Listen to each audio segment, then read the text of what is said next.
please subscribe and don't forget to press the bell icon to get notified whenever we upload a new video.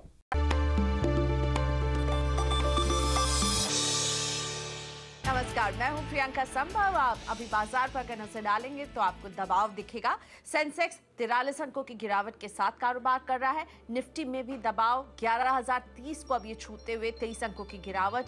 लेकिन mid cap और bank Nifty ज्यादा pressure built up करते हुए अभी दिखेंगे बाजार में। मिड कैप में अब 200 अंकों की गिरावट आ चुकी है, वहीं बैंक निफ्टी 112 अंकों की कमजोरी के साथ कारोबार करता हुआ। एडवांस डिक्लाइन रेशियो डिक्लाइंस के फेवर में, ज्यादा संख्या गिरने वाले शेयरों की।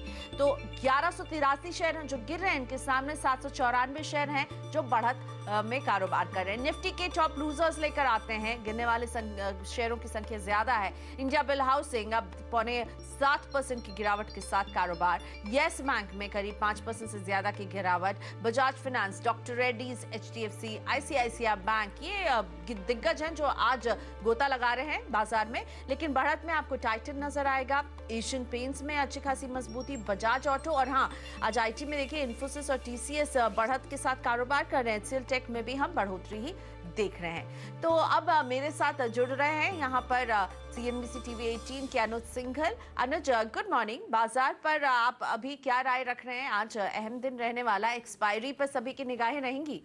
Good morning Priyanka. देखिए, मुझे ऐसा लग रहा है कि इस समय एक क्लासिकल इंडेक्स मैनेजमेंट चल रहा है जिसमें इंडेक्स को किसी तरीके से बचाया जा रहा है 11,000 से नीचे जाने से, और बैंक निफ्टी को 25,000 से 200 से नीचे जाने के लिए। लेकिन जैसा कि आप जिक्र कर रहे थे और सुबह भी हमने इसकी बात की थी, mid cap index almost 52 week low पर पहुंच चुका है। स्मॉल कैप इंडेक्स तो ऑलरेडी 52 वीक लो पर पहुंच चुका है। लोगों के पोर्टफोलियोज काफ़ी हर्ट कर रहे हैं इस समय, और ब्रॉडर मार्केट एक्शन बहुत वीक है इस समय। इस समय आईटी और रिलायंस ने निफ्टी को संभाला हुआ है। अभी देखना होगा कब तक संभाल सकता है ये दोनों स्टॉक और ये दोनों सेक्टर्स कब तक मार्केट को संभाल पाएंगे। थोड़ी बाइंग एचडीएफसी बैंक में भी इस समय हम देख रहे हैं। तो लेकिन एनबीएफसीज में प्रियंका जिस तरीके से आज वापस सेलिंग स्टार्ट हो गई है, और जिसमें कि दो सबसे बड़ी सबसे bluest of blue chip NBFCs हैं, एचडीएफसी और बजाज फाइनेंस। इनका अगर आप इंटरडे चार्ट देखें, ये तो खैर डीएचएफएल का चार्ट है, ये तो बहुत ही वीक स्टॉक है, लेकिन एचडीएफसी इस समय 2% नीचे कारोबार कर रहा है। बजाज फाइनेंस इस समय 2.5% नीचे कारोबार कर रहा है। तो मार्केट को लग रहा है कि ये जो मार्केट लीडिंग सेक्टर है इसकी करेक्शन ख़त्म नहीं हुई है, और ये यहाँ पर अभी थोड़ा सा और पेन आपको शायद देखने को मिलेगा। तो इन स्टॉक से बचें, आज मिड कैप स्टॉक से कंप्लीटली बचें। निफ्टी और बैंक निफ्टी में देखें कि अगर कल का लो प्रोटेक्ट होता है तो शायद एक लास्ट घंटे में शॉर्ट कवरिंग आए, लेकिन आज दिन नहीं है कि आप ज़्यादा एग्रेसिव ट्रेडिंग करें। आज आप अपना पोर्टफोलियो बचाएं, कैपिटल बचाएं, वो ज़्यादा ज़रूरी है। तो पेन ज्यादा दिख रहा है। उस पेन में क्या कहीं गेन बनता है या नहीं? प्रकाश जी, क्या व्यू बन रहा है अभी निफ्टी में? कहीं गेन आप देख रहे हैं या आपको भी पेन ही पेन ज्यादा नजर आ रहा है आज के बाजार में, निफ्टी और bank Nifty? Good morning Priyanka. लग तो ऐसा रहा है कि है pressure in the upper regions, लेकिन एक बात तो तय है कि 11,000 10,900 ये बहुत ही स्ट्रॉन्ग सपोर्ट जोन है। मुझे नहीं लगता कि यहाँ पर इसके नीचे ब्रेक होगा, क्योंकि परसों हमने एक अच्छी शॉर्ट कवरिंग देखी। उसकी जो शॉर्ट कवरिंग देखी थी वो नेक्स्ट डे उसकी प्रॉफिट बुकिंग भी हो गई। कल जो मूव था काफ़ी हद तक साइडवेज मूव था, मैं कहूँगा फ्लैट मूव था, वीक मूव नहीं था। और आज का भी कारोबार लग रहा है कि साइडवेज है, वीक नज़र नहीं आ रहा है। थोड़ा सेलिंग प्रेशर अपर रीजन्स में है। एक ही सिर्फ उम्मीद है कि शायद दोपहर के बाद या 12-1 बजे के बाद एक शॉर्ट कवरिंग का दौर शुरू हो। अगर वो दौर शुरू होता है तो पॉसिबल है कि एक अपमूव मिले, और वो अपमूव करीब मैं कह सकता हूँ कि ले जा सकता है करीब 11,100 से 11,200। ये एक जोन है, वहाँ तक मुझे लगता है आज की जो क्लोजिंग होगी शायद कल के ऊपर होगी। तो 11,000 को प्रोटेक्ट कर पाएगा शॉर्ट कवरिंग सेकेंड हाफ में। प्रकाश जी, क्या लग रहा है बैंक निफ्टी भी इसी तरह 25,000 को प्रोटेक्ट कर पाएगा? ऐसा तो लग रहा है 25,000 को प्रोटेक्ट कर पाएगा। इनफैक्ट 25,000 पर काफ़ी हद तक पुट राइटिंग भी हो रही है। मुझे लगता है कि अपमूव मिल सकता है। ऑन द अपसाइड कुछ 25,450 500 ये एक जोन है, वहाँ तक जाने की उम्मीद है, क्योंकि आज और कल में देखा है कि अपर रीजन्स में ट्रेड कर रहा है। तो लोअर लेवल देखेंगे तो वहाँ से एक बाइंग ज़रूर आएगी, ऐसा लग रहा है। और कौन से वो स्टॉक्स हैं जहां आप रणनीति देंगे? प्रकाश जी, आपके पिक्स। दो स्टॉक्स हैं, एक लॉन्ग एक शॉर्ट। बजाज ऑटो में एक और थोड़ी शॉर्ट कवरिंग आ सकती है, बाइंग पॉसिबल है। ऑन द अपसाइड जो टारगेट है 2850 के हैं, मुझे लगता है वहाँ तक जाना चाहिए और भी थोड़ा ऊपर जाने की संभावना है। स्टॉप होगा 2770। स्टॉक जो वीक नज़र आता है काफ़ी हद तक आज लग रहा है वो है येस बैंक। इसमें फ्रेश सेलिंग शुरू हुई है, possible target on the down side 200 के आसपास है, स्टॉप होगा 220। लेकिन यहाँ पर एक बार ध्यान देना चाहिए कि लोअर लेवल्स में later part of the trading session में प्रॉफिट बुक कर लेना चाहिए, कहीं पर भी एंड तक रुकना नहीं चाहिए येस बैंक में, क्योंकि वहाँ पर भी थोड़ी शॉर्ट कवरिंग आ सकती है। ठीक है, तो एक शॉर्ट की सलाह आपको येस बैंक में देते हुए और बजाज ऑटो खरीदारी की सलाह, तो एक बाय कॉल एक सेल कॉल प्रकाश गाबा के ये दो हैं मुनाफे वाले शेयर। इसी के साथ हमारे कॉन्टेस्ट चार्ट का चैलेंज की तरफ बढ़ते हैं। आपके लिए लेकर आते हैं दूसरा क्लू।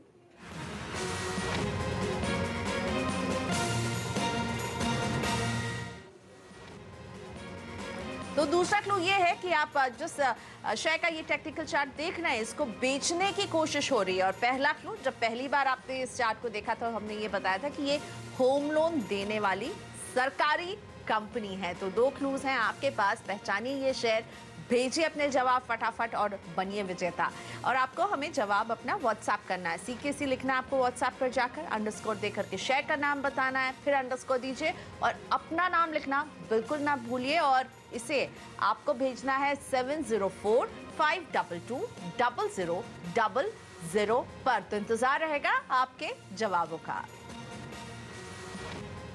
कल के विजेता से बात करते हैं। बाय द वे जो चार्ट हमने दिखाया है ऐसी दो ही कंपनियां हैं और एक कंपनी तो हम ऑलरेडी जिक्र कर चुके हैं चार्ट का चैलेंज में 3 दिन पहले, तो ये तो उसके बाद बहुत आसान हो जाना चाहिए आप लोगों के लिए।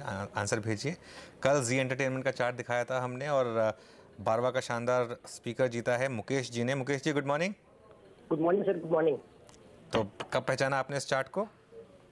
फर्स्ट क्लू दिया था आपने, उसमें पहचान लिया था। उसमें पहचान लिया था। चलिए, वो फर्स्ट क्लू में पहचानने लायक स्टॉक था भी वो, तो उसके लिए मुझे खुशी है कि आपको सेकंड क्लू तो क्या है कि जब से आपका ये प्रोग्राम चालू हुआ है ना, हाँ तब से हम डेली भेज रहे हैं और हमारा डेली सेटिंग पड़ता है, सच्ची होता है। चलिए, आज आपको प्राइस भी मिल गया तो मुबारक हो। कोई स्टॉक जिस पर आप राय जानना चाहेंगे? बस हमारी तो शेयर के बारे में कोई जानने की इच्छा नहीं है, लेकिन एक चीज जरूर पूछनी है कि आपके जो कल का बाजार में जो मिस्टर DD शर्मा आते थे वो भी पिछले 2 महीने से क्यों नहीं आ रहे हैं? उसके बारे में खैर मुझे जानकारी नहीं होगी, मैं पता करके आपको बताऊंगा। लेकिन अभी के लिए आपको मुबारकबाद, आपने ये शानदार एक स्पीकर जीता है। प्रियंका ओके, सो मुकेश जी बधाई हो। और आप बस बाजार देखिए और हमारे एक्सपर्ट्स की टिप लेते रहिए। DD शर्मा जी भी आएंगे और अभी फिलहाल हम आपको लेकर आते हैं अलग अलग एक्सपर्ट्स, आपको बहुत सारे शेयर्स के बारे में बताते रहते हैं, तो देखते रहिए CNBC आवाज। लेकर आते हैं स्टॉक्स फटाफट। आज है हमारे पास स्टॉक फटाफट में 3 मिनट।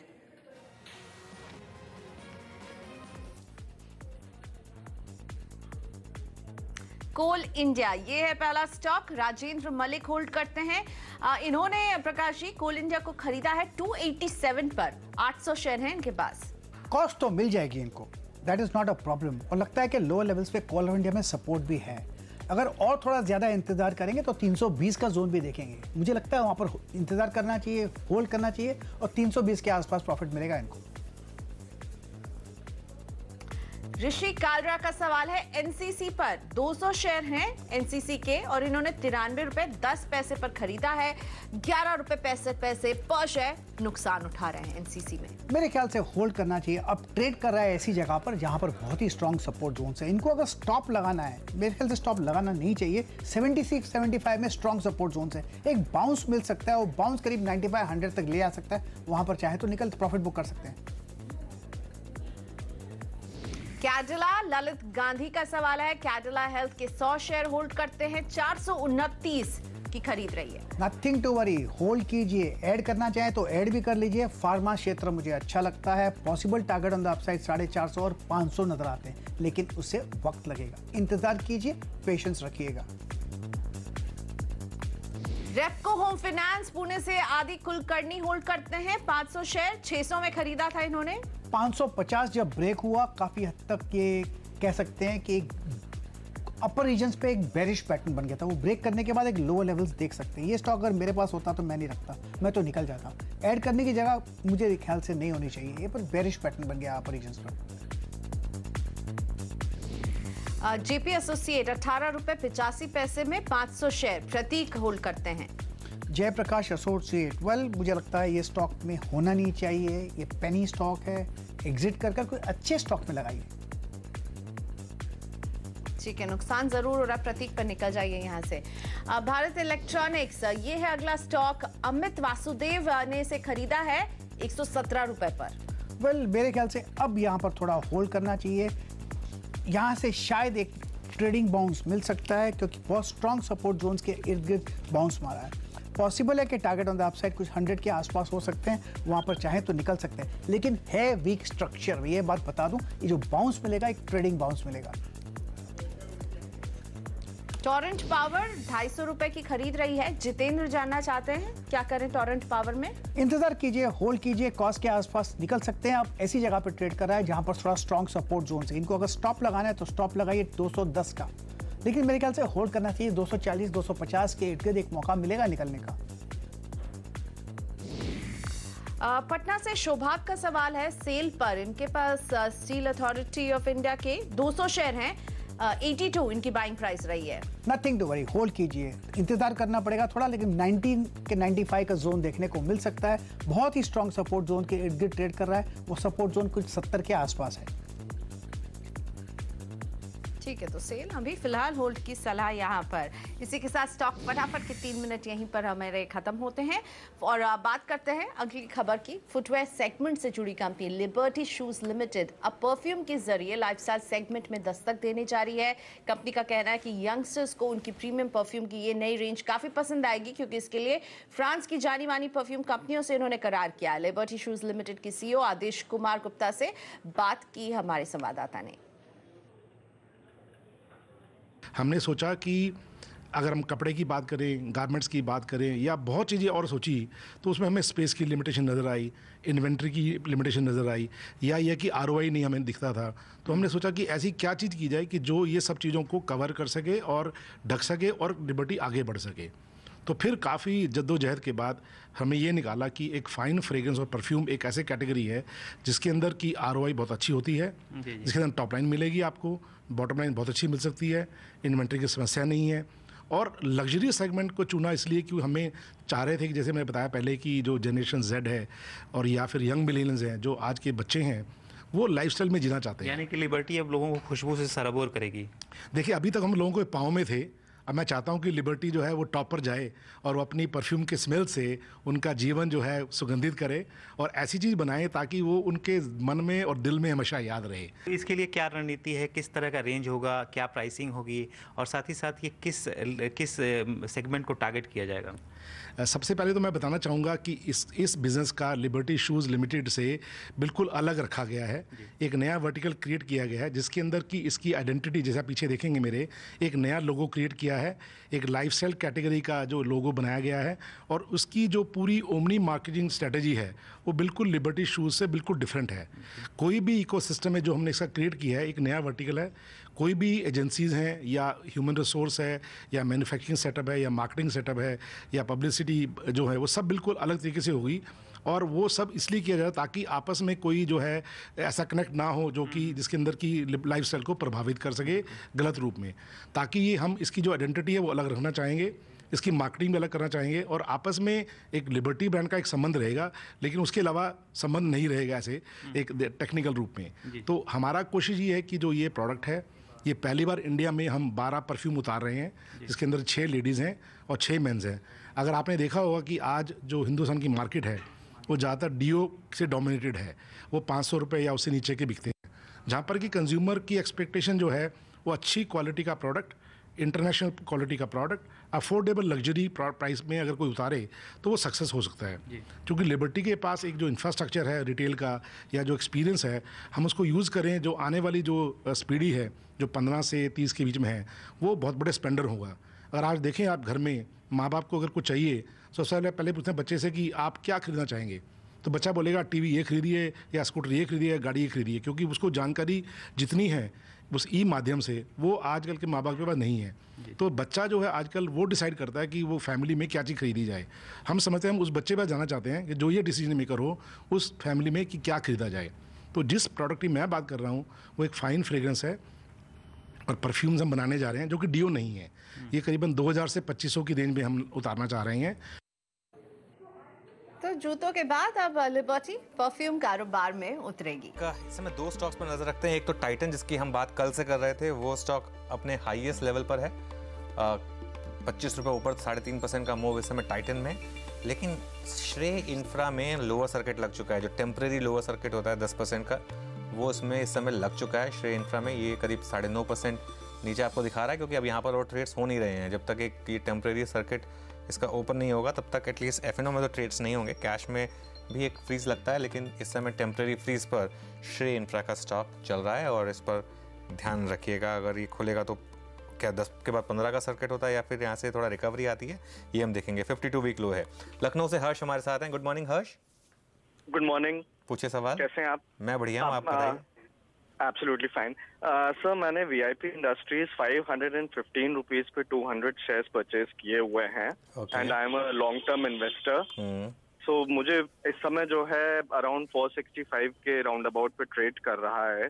तो as a long term investor should I average या फिर जो है जैसे है वैसे ही रहने दूं या एग्जिट कर जाऊं?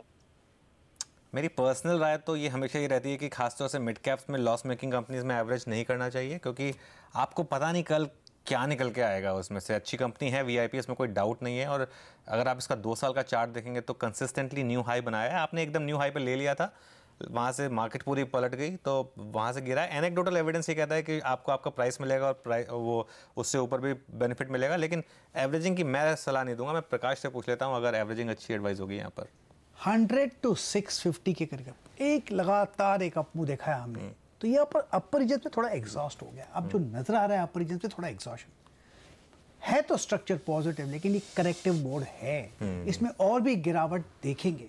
पॉसिबल है कि 400 और 380 का जोन भी देख सकते हैं। आपका सवाल है क्या एवरेज करें। नॉर्मली मैं एवरेजिंग की सलाह नहीं देता, लेकिन अगर कंपनी अच्छी हो तो वहाँ पर एवरेज कर सकते हैं, अगर अपनी जगह मिले तो। फिलहाल तो होल्ड कीजिए, लॉस बुक करना नहीं चाहिए अच्छी कंपनी में। लेकिन अगर 380 और 400 के आसपास मिलता है तो शायद वहां पर आप एवरेज कर सकते हैं। और अगला सवाल लेकर आते हैं। जोधपुर से गिरिराज सिंह हमारे साथ जुड़ रहे हैं। नमस्ते सिंह साहब, पूछिए अपना सवाल। नमस्ते मैडम। मैम, मैंने ये मारुति सुजुकी के 100 शेयर लिए हुए हैं 7866 की रेट से, तो मुझे क्या करना चाहिए? ठीक है, और आपका नजरिया लंबी अवधि के लिए आप रुकेंगे ना? लंबे समय तक के लिए होल्ड करना चाहते हैं मारुति को? लंबे समय के लिए तो नहीं था मैडम, पर अभी ये क्या करें, आप उसी के लिए कॉल किया। ओके, सो लॉस जब होने लगा तो अब आप थोड़ा सा समझ रहे हैं कि क्या करना चाहिए।